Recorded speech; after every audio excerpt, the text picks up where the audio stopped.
We return today to our look at James and the way that James and the book of James invite us to be active in our discipleship. Tracy's sister visited us last week, and she said, I think the theme of James is just do it. That's probably a good description as he calls us into action. And today, James speaks to us about our speech, about what we say, about what we share. And he starts off with this great and pretty classical Greek image, two of them, the image of the horse and the image of the ship, that many Greek arguments being made around the same time that James is writing will use these illustrations for a variety of reasons. But James says that we are like the horse that has the bridle in its mouth, that if we can control our tongue, control what we say, we can control all of our being. And then he compares us to a great ship, that our bodies are these large ships that are driven by small rudders, that these tongues, these little pieces of our bodies, tend to direct where we go. And as we talk about this today, as we discuss James and his use of speech and of language, I invite you to consider it both from the idea of language as taking the Lord's name in vain and other cursing and swear words, but also the idea of language of just how we speak to others, how we share love with one another through our words. And I also invite you to consider it not only from speaking, how we actually vocally make tones, but how others hear our ideas through writing as well, particularly in this day of Facebook and Twitter, where it seems often more likely that people will read what we have written than it does that they will hear what we have said. So James points out that our speech can control us. Another translation says that the tongue is a world of evil among the parts of the body. The tongue and our speech can be both a cause of sin, and it can be representative of the many kinds of sin in our life. And frankly, it's pretty easy for our speech to be something that causes us sin in and of itself, because it's so easy to do, right? There are not many things easier for us to do with our body than to say something, than to put our lips and our teeth and our tongue together to create an idea that gets conveyed. It's easier to wake up and to say something than it is to get out of bed. It's easier to call across the house to someone else than it is to walk to see them. Speech is easy, and because of that, it is an easy trap into which to fall. But it is also a way that encapsulates, really, many other sins. Frankly, there are few sins that I can consider that don't relate to speech in some way. Think of murder. That rarely happens with people who have not shared words with one another, people who have not exchanged ideas that have led to this act. Adultery is something that rarely happens without words being exchanged. Honoring your mother and your father relies on speech, on words, not taking the Lord's name in vain. Sin, not in all of its ways, but in many of its ways, is surrounded by the speech that we choose to share with one another. And in the same way, we have that easy invitation that an easy speech can bring praise to God. The good things that we do, the praise that we sing, the love that we share with one another, the spoken conversations that we have with God, these too arise from our tongue and from our speech. Our speech displays who we are as people, and it also allows us to build up and to destroy relationships. Our speech reflects on us, and it reflects on our peers and the things that surround us, and it reflects on our relationship with God. It reflects very specifically on us and on who we are, and I will share with you that I have perhaps a very specific quirk about this, that one of those things, your parents tell you things and certain things stick in your brain really well. And I remember my mom very distinctly saying that we have an English language in which all of us know tens of thousands of words, and surely we can put some of them together to convey an idea better than just using a swear word. And that always sticks in my head. I don't mean to say that I don't ever swear. I do. I try to keep it to a minimum.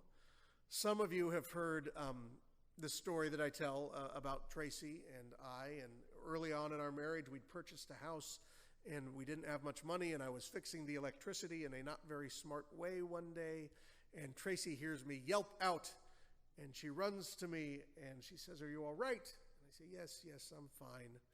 And she says, "Well, I now know that anytime I hear you use foul language, it is for effect. It's just for show." I say, "Why do you say that?" And she says, "Because you had 120 volts running through you, and you just said, 'Shoot!'" Which I suppose is true. But our speech reflects not only about us, but it reflects on those around us. It reflects about those who we allow to have an influence on us.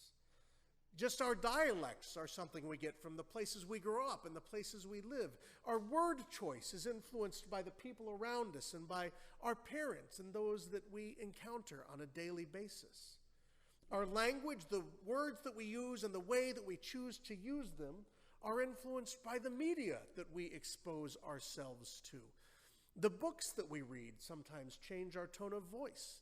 The television that we watch can affect how it is that we are comfortable speaking and how it is we are comfortable addressing one another. Is the television that you choose to watch, if you choose to watch television, is it something that edifies you and draws you to a greater place, or is it something that makes you more comfortable being sassy across the dinner table? Thank you, A&E. There are a variety of ways that our speech is influenced by those around us. But our speech also reflects our faith.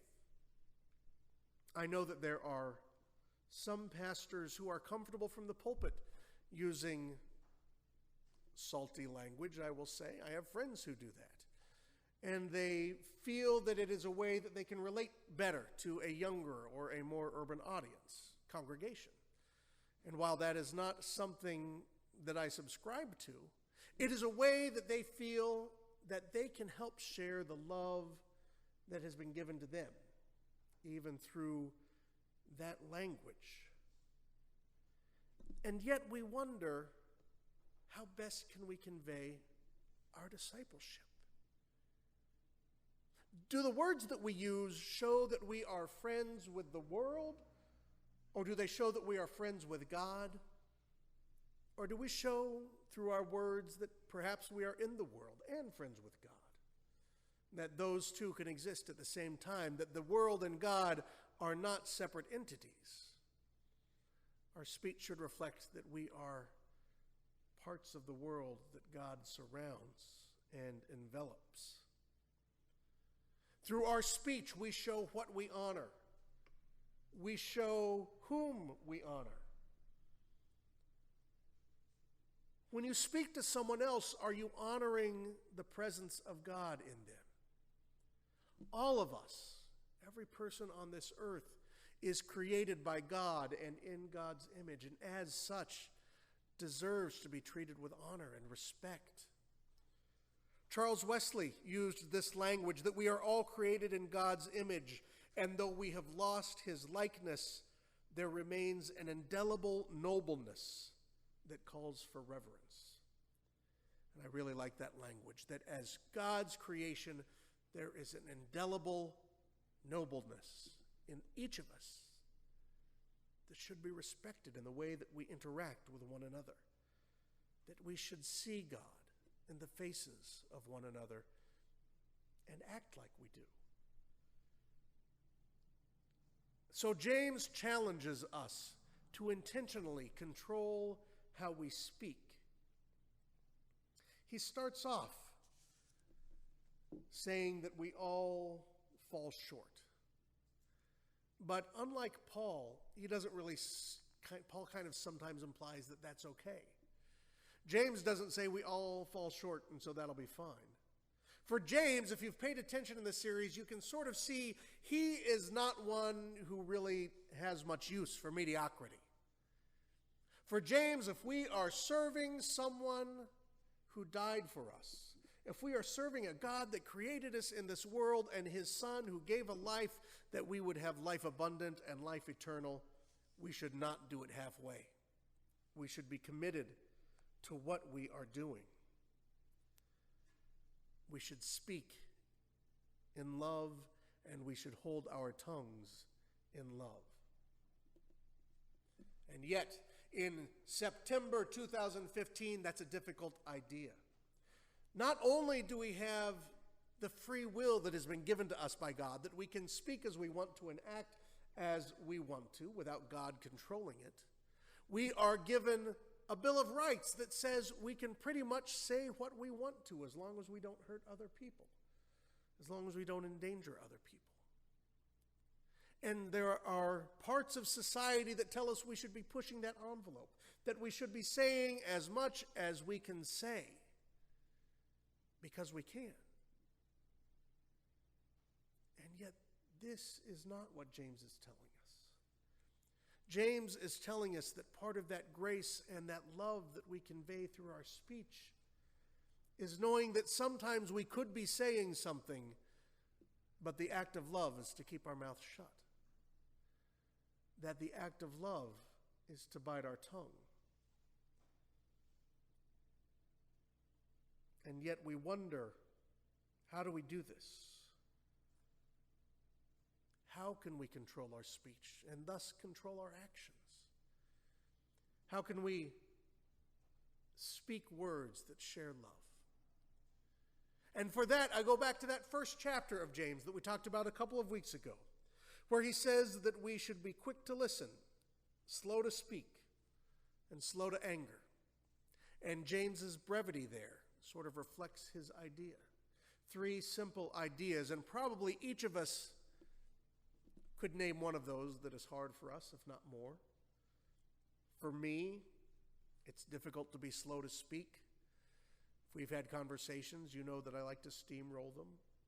Because I like to speak, I have had conversations with each of you, and you know that I like to be ready to talk. But for some of you, it may be that it's difficult to listen, that it's hard to open your ears to others, that there are preconceptions and filters that are set in place, that the words of others get shut out. For some of you, it may be that it is hard to be slow to anger, that your temperament is such that rage quickly comes to the tongue. And this is where James tells us to be slow. To speak with intention and to speak with boldness when we speak on behalf of God. But to speak with holiness anytime we speak, anytime we write. That not only should we see the reflection of God in one another, but we should be aware of the reflection of God in ourselves. In just a moment, we'll be sharing in communion. And in that process, we will use a very elevated language to thank God for the gift of his Son, to confess our sins. But we also need to remember that that elevated language is nothing that God requires of us. He doesn't require these and thous. He requires just spoken word. Just as holy to God as thou art holy and unknown is the cry of pain that says, God, help me, if it's genuine and if it's meant as a prayer for relief. The nature of the language of our speech is not what matters to God. What matters is that our speech reflects those commandments that are given by Christ, that we love God and that we love one another. What matters to James is that our words and our thoughts should be gracious, that they should be loving. I pray that each of you lives your life in a way that you hope reflects the love of Christ that has been shown to you. And the challenge for us is to let our ideas, our words, our speech reflect that love that has been given to us, that we may show that love to others. Will you pray with me? God, you have given us so much in this life. You have given us free will that we may choose what to do with our lives, and you have put us in an amazing country where we are given freedom to do so much.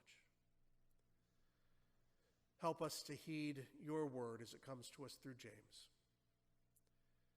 That speech puts us in danger. That speech is a powerful thing, and that we should use it less often than we want to. Help us to curb our tongue when we need to, God, but help us also to speak boldly, when so doing will make this world know more of the love that you have shared with it. Help us to speak boldly when we speak of the love and sacrifice of your Son Jesus, who came on this earth to give his life and to conquer the grave, that we might know life abundant and life eternal. It is in his name that we pray.